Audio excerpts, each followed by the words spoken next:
So I did this research project to try to identify what is it that's raising people's blood pressure these days. And not surprisingly, I identified all these issues causing divisions even among Christians in the church. But there are 13 questions which I'm going to pose to you, 13 sort of issues, if you will.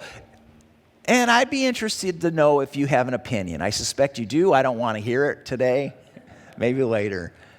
But nonetheless, this is what pops up. These are like the top 13 issues that people have concerned about. Question number 1. What's your stance on abortion? Question 2. Should the government use your tax dollars to fund abortions through Planned Parenthood? Question 3. Do you support the death penalty?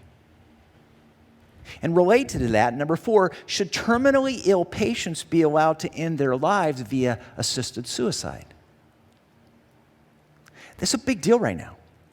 And for those of you who have walked with somebody or lived with somebody who's suffered from a dementia, it's tough. Jack Kevorkian's not such a goofball anymore. It's a real issue that people are struggling with. The words "in God we trust" have become fighting words lately. So here's a question, number 5. Should the government support a separation of church and state by removing all references from God or to God on our money and in our school pledges? Are you hearing that debate? It's happening. What do you think? Do you have an opinion? Does the Bible have anything to say about these things? And if so, what? Or how about the Second Amendment? Should the federal government, issue a mandatory buyback of guns? Does this issue matter to any of you? Do you have an opinion?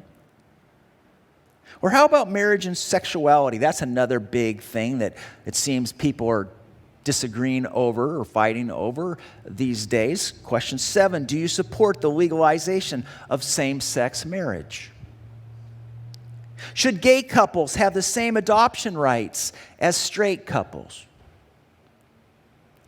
Should transgender athletes, coach, be allowed to compete in athletic contests? Ladies, how do you feel about that? Having these men become suddenly competing in, it's an issue, so we're seeing it. Or here's a big one. We're going to hear more and more about this, and Beto is helping me understand this particular issue. Should people under the age of 18 years old be able to receive gender transition treatments? Big thing right now. Big thing. Or for those of you who own or run a business, number 11, should a business be allowed to deny service to a customer if the request conflicts with the owner's religious beliefs? Or should a pastor be forced to officiate a wedding every wedding he is asked to do regardless of his theological convictions? It's happening in Canada.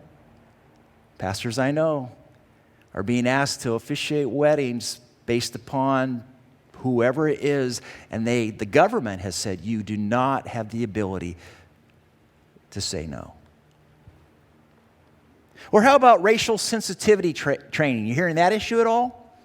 Should workplaces be mandated to give such training to their employees? Now, I suppose I could create a 13-week sermon series to answer these questions like these. Maybe I could throw in a vaccination and a mask-wearing a sermon message as well, and maybe someday I will. But here's my point.